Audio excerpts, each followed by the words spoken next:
Que a graça e a paz de Deus Pai, Filho e Espírito Santo seja com você, hoje e sempre. Amém. Eu sou o pastor Ginter Martinho Fluck, da Igreja Evangélica Luterana do Brasil. A mensagem de hoje está baseada em Mateus 13, 1-9, que fala a história e a parábola do semeador. Lemos no Evangelho. Naquele mesmo dia, Jesus saiu de casa, foi para a beira do lago da Galileia, sentou-se ali e começou a ensinar. A multidão que se ajuntou em volta dele era tão grande que ele entrou num barco e sentou-se, e o povo ficou em pé na praia.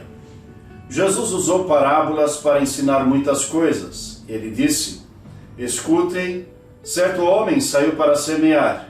Quando estava espalhando as sementes, algumas caíram na beira do caminho e os passarinhos comeram tudo. Outra parte das sementes caiu num lugar onde havia muitas pedras e pouca terra. As sementes brotaram logo porque a terra não era funda. Mas quando o sol apareceu, queimou as plantas e elas secaram porque não tinham raízes. Outras sementes caíram no meio dos espinhos e cresceram e sufocaram as plantas. Mas as sementes que caíram em terra boa produziram na base de 100, de 60 e de 30 grãos por um. Jesus terminou dizendo: se vocês têm ouvidos para ouvir, então ouçam. Estas as palavras do Santo Evangelho. Esse Evangelho parece que não tem muita coisa a ser explicado, porque o próprio Jesus explicou o que significa esta parábola, esta comparação. E queremos meditar no tema: terra boa produz bons frutos. Deus abençoe.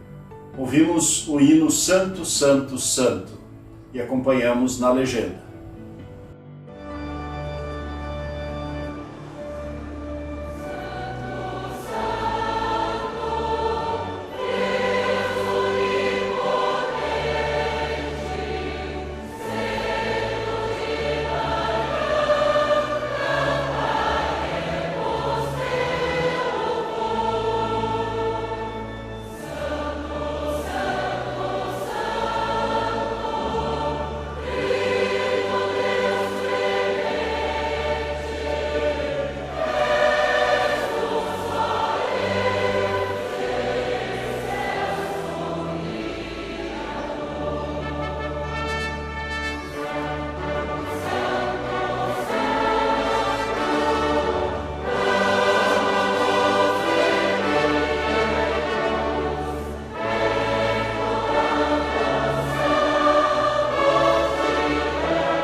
Maria, Maria, como pode ser que o seu jardim seja tão bonito, a sua horta produzindo tantos frutos?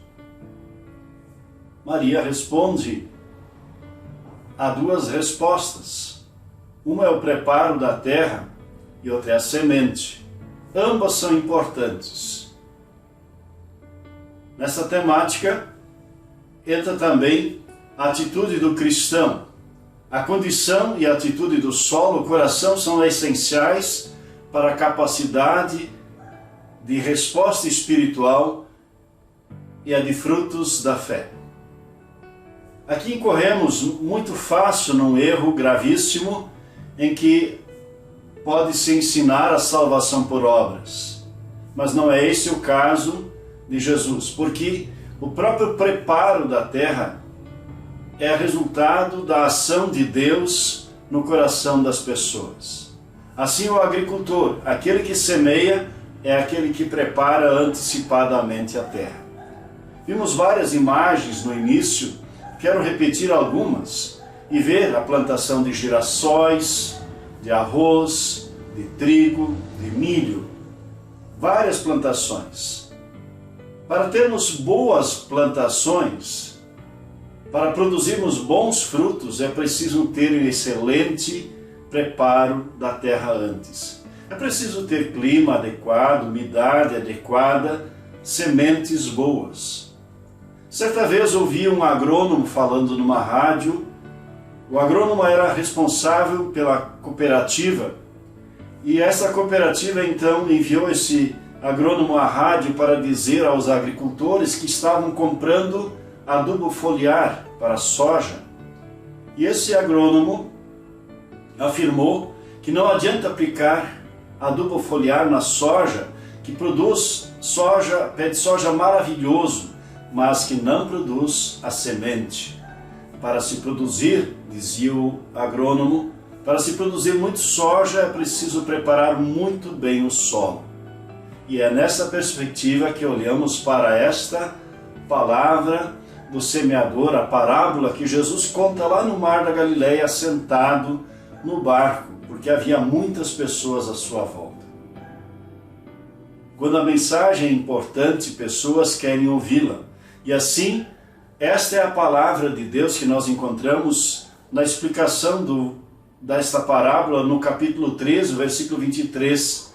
E as sementes que foram semeadas em terra boa são aquelas pessoas que ouvem, entendem a mensagem e produzem grande colheita, umas 100, outras 60 e ainda outras 30 vezes mais do que foi semeado.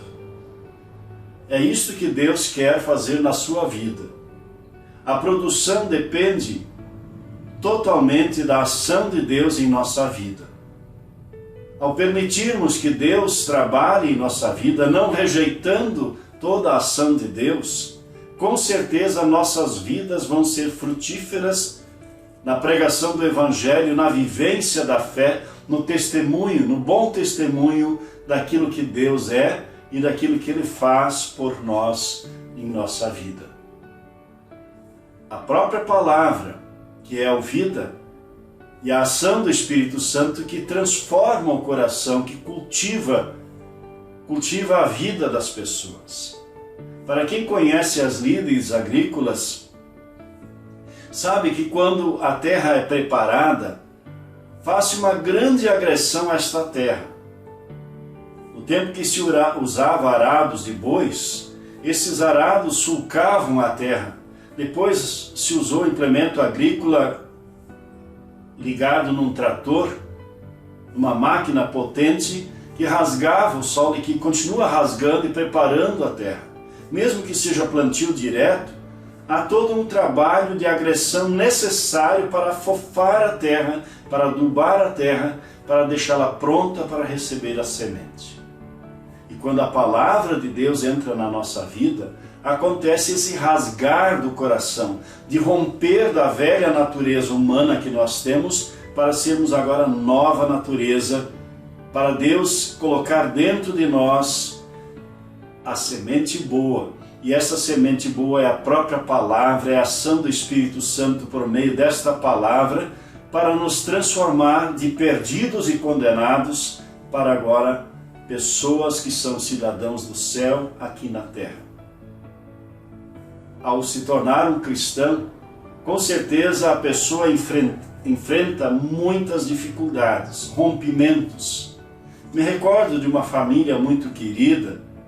No primeiro Natal, após se tornarem membros da igreja, eles muito empolgados, incentivados a fazerem um Natal diferente em família, voltaram após o Natal para o culto e disseram que nunca mais faria uma coisa dessas.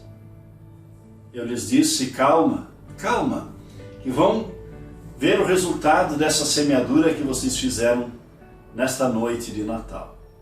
E para surpresa deles, no Natal seguinte, a família pediu que fizessem um novo momento de lembrar o nascimento de Jesus. E aos poucos Deus foi convertendo toda esta família para se entregarem a Jesus. Essas são algumas coisas milagrosas que a gente vê quando o Evangelho está sendo pregado. Não importa quem pregue, importa que seja pregado. E quem vai pregar são aqueles que realmente têm fé. E por isso, se você crê, seja alguém que também compartilha esta semente.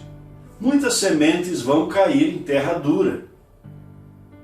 Os passarinhos vão comer, semelhante ao semeador. Ou seja, alguém vai devorar esta palavra largada lá. Leio também a explicação da parábola que foi feita pelo próprio Jesus. Então escutem e aprendam o que a parábola do semeador quer dizer. As pessoas que ouvem a mensagem do reino de Deus, mas não as entendem, são como as sementes que foram semeadas na beira do caminho. O maligno vem e tira o que foi semeado no coração delas. É assim que Jesus explica esta parábola. O maligno é o diabo e a semente é lançada. Muitas são as decepções de quem anuncia o Evangelho, porque anunciou o Evangelho a uma pessoa muito querida, aparentemente, mas essa pessoa não creu.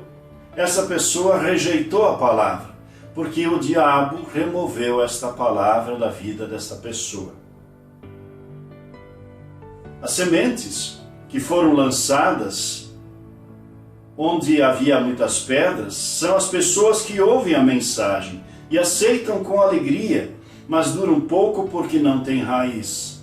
E quando por causa da mensagem chegam aos sofrimentos e às perseguições, elas logo abandonam a sua fé. Tem muitas pessoas que se empolgam com a pregação do Evangelho, mas no primeiro momento de provação, estas pessoas procuram o seu Deus anterior. É aquilo que Josué disse em Josué, no capítulo final do livro de Josué, quando ele confrontou o seu povo e perguntou: quem é que vocês querem servir? Aos deuses dos seus antepassados ou ao Senhor nosso Deus? Porque eu e a minha casa serviremos ao Senhor. Pois bem, o povo respondeu: nós também, longe de nós abandonarmos o Senhor, nós também serviremos ao Senhor. Mas se nós olharmos a continuação da história deste povo, não vai muito tempo e o povo começa um a um a abandonar a Deus. Ainda assim hoje, muitas são as pessoas que se entregam no caminho do Senhor, mas de repente nós nos surpreendemos e nos decepcionamos ao ver alguém abandonando a fé. E às vezes é alguém muito querido, da família, amigo. Isso é muito triste. E Deus quer que essas pessoas voltem ao caminho, à verdade, à vida, e a semente da palavra que lhes foi semeada volte a frutificar, volte a crescer dentro do seu coração. A continuação diz: outras pessoas são parecidas com as sementes que foram semeadas no meio dos espinhos. Elas ouvem a mensagem, mas as preocupações deste mundo e a ilusão das riquezas sufocam a mensagem. E essas pessoas não produzem frutos. E por fim, ele diz então: e as sementes que foram semeadas em terra boa são aquelas pessoas que ouvem e entende a mensagem e produz uma grande colheita, umas 100, outras 60 e ainda outras 30 vezes mais do que foi semeado. É assim que Jesus explica esta parábola. O solo bom ouve a palavra santificadora de Deus. A palavra santificadora é o chamado contínuo de Deus a nós. Em 1 Tessalonicenses 4:3, o apóstolo Paulo fala: o que Deus quer de vocês é isto, que sejam completamente dedicados a Ele e fiquem livres da imoralidade.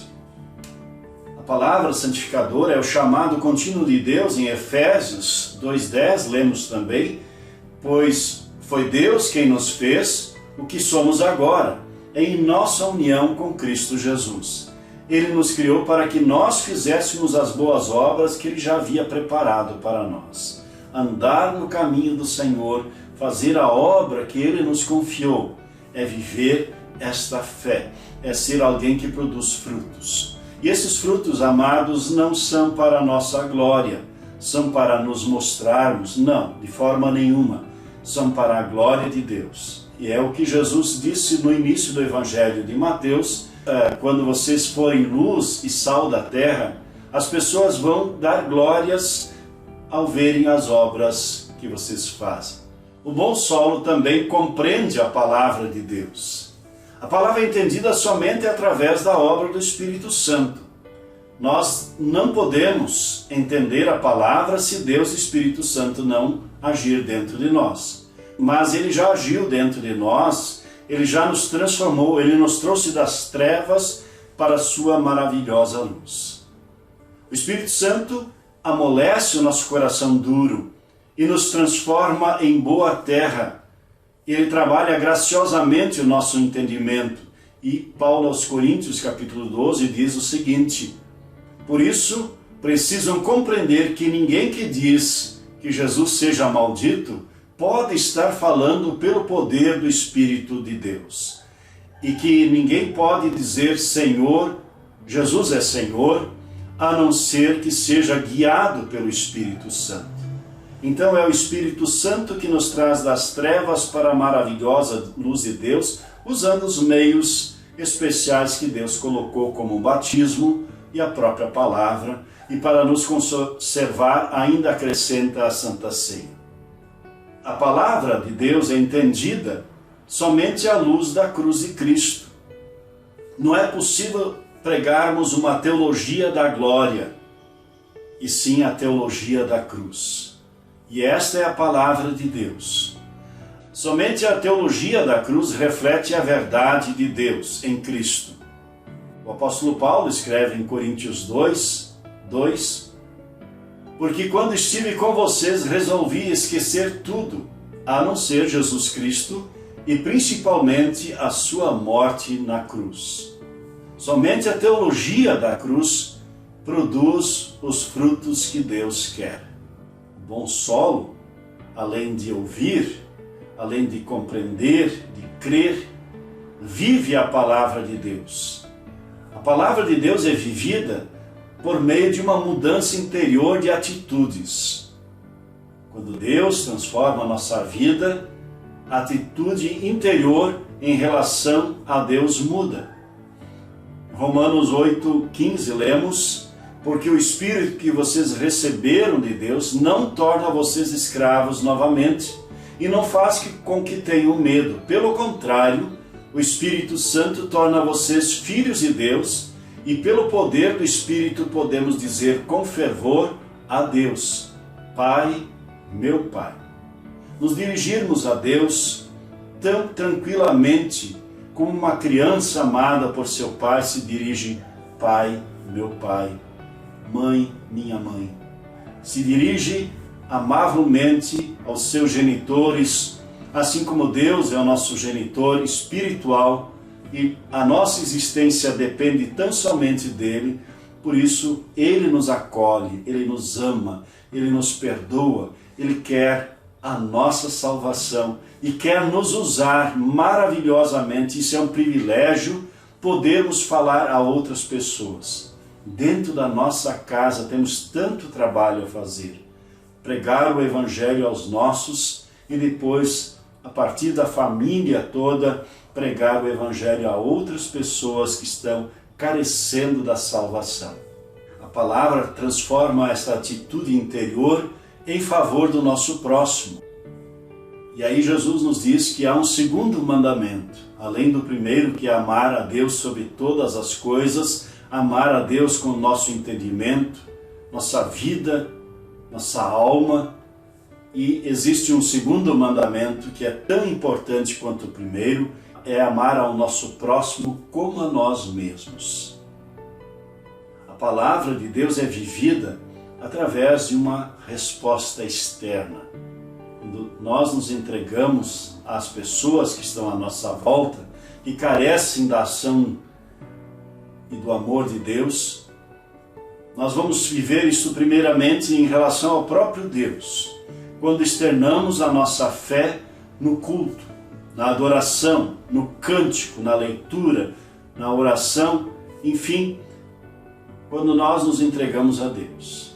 E colocamos tudo que somos, as nossas capacidades, os nossos dons e também os nossos bens a serviço do Senhor. Esse é o nosso lado exterior da fé. E mostramos ao mundo que amamos ao nosso Deus. O salmista diz no Salmo 26:8: Ó Senhor Deus, eu amo a casa onde vives e o lugar onde a tua glória se faz presente. Há também uma resposta externa quando o cristão age em favor do seu próximo.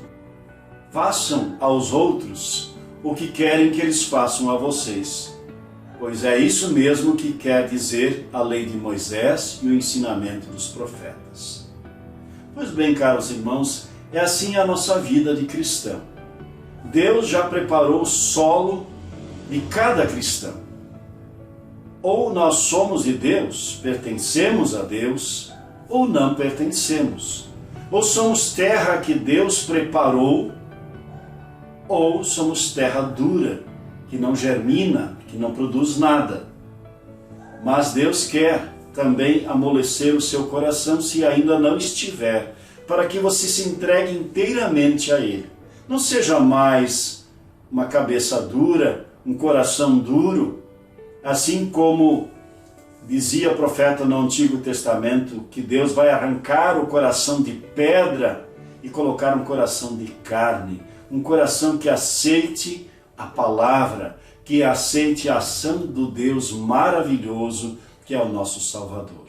E por isso, olhando estas plantas que nós vimos, as plantações, tão logo agora que passe o inverno, nós temos novas culturas que vão encher os campos após um período de grande seca. Após um período de grande seca no estado do Sul, principalmente Paraná, também Santa Catarina, a ameaça dos gafanhotos que estava por aí, das geadas que queimam muitas plantações, vem uma nova plantação de trigo e de outros cereais que são plantados e que animam os agricultores, que animam inclusive o comércio nas cidades onde é produzido muito mantimento. Isso faz parte da vivência, isso anima a igreja. E por isso, amados, estamos hoje muito retraídos em nossas casas por causa da pandemia. Mas está chegando a hora de nós voltarmos à casa do Senhor, de voltarmos à vida ativa, de mostrarmos a cara. Vai chegar o tempo que vai passar essa pandemia e nós vamos poder tirar a nossa máscara, a máscara que atrapalha tanto a nossa comunicação, a máscara que impede o nosso sorriso, a máscara que impede a nossa alegria e nos dificulta muitas vezes a respirarmos. Está chegando o tempo e por isso continuemos clamando a Deus para que não precisemos mais usar máscaras, e sim que possamos mostrar a nossa alegria, falar do grande amor de Deus e de nos encher de esperança, especialmente da vida eterna. Que Deus esteja com você, sejamos nós um bom solo, não rejeitemos de forma nenhuma toda a ação de Deus em nós e por nós. Porque porque Deus é santo, santo, santo, como diz o hino. Deus esteja com você, com todos nós, hoje e sempre. Amém.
Vamos orar?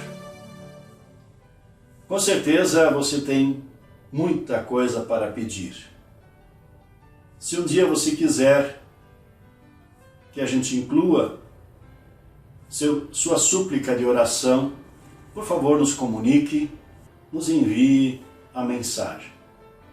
Vamos orar pela situação. Ó Deus amado, que conheces todas as nossas ações e preocupações, sabemos que nesses dias muitas pessoas que passaram, principalmente nos estados do sul, por 2 ciclones, um com muitos ventos e outro com muita chuva, e que inundou milhares de casas, cidades que foram inundadas porque choveu muito nesses dias. Isso abre um espaço para aqueles que não foram atingidos serem generosos e ajudarem as pessoas em grande dificuldade. Da mesma forma como as pessoas que perderam seus empregos também precisam de ajudas. Os enfermos precisam de ajuda. E nós não podemos simplesmente nos esconder em nossas casas e não mais agir como se fosse essa a solução. Vamos nos proteger, ó Deus amado, e te rogamos também proteção e ir ao encontro daqueles que precisam de ajuda, para que o nosso amor que vem de ti seja mostrado ao mundo, para que essas pessoas, além do cuidado físico que estão recebendo, recebam também o grande amor que vem de ti e a certeza da vida eterna. E cada cristão volte à ação bem mais do que antes da pandemia. Que sejamos efetivamente, Senhor amado, bom solo que recebe a tua palavra, que transforma a vida de cada um de nós. Fica conosco, ó Deus amado. E tudo mais que pesa em nosso coração, queremos também dizer: Senhor, livra-nos do mal. e complementar com a oração que Jesus nos ensinou, dizendo: Pai nosso que estás no céu, santificado seja o teu nome, venha o teu reino. Seja feita a tua vontade, assim na terra como no céu. O pão nosso de cada dia nos dá hoje e perdoa-nos as nossas dívidas, assim como nós também perdoamos aos nossos devedores. E não nos deixes cair em tentação, mas livra-nos do mal. Pois teu é o reino, o poder e a glória para sempre. Amém. O Senhor te abençoe e te guarde. O Senhor faça resplandecer o seu rosto sobre ti e tenha misericórdia de ti. O Senhor sobre ti levante o seu rosto e te dê a paz.